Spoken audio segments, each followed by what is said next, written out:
Unlock the full potential of your PandaDoc account by learning how to easily retrieve your API key and supercharge your integrations.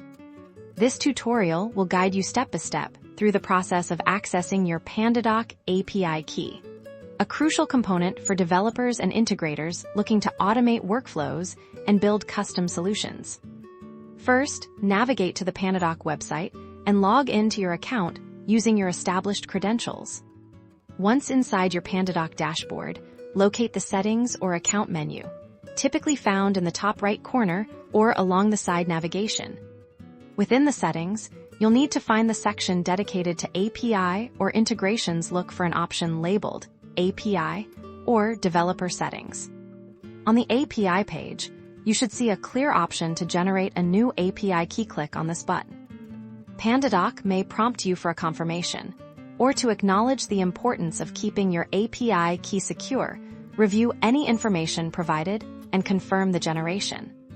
Congratulations! Your PandaDoc API key will now be displayed on this page. This key is your unique identifier for programmatically interacting with your PandaDoc account.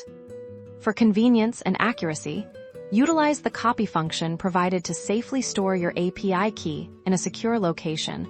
Always treat your API key with the same care as your login password, as it grants access to your account's data and functionalities. With your API key in hand, you're now ready to explore the vast possibilities of connecting PandaDoc with your favorite applications, building bespoke workflows, and driving advanced automation for your business. For more advanced integration guides and development resources, be sure to visit the PandaDoc developer documentation. Happy integrating!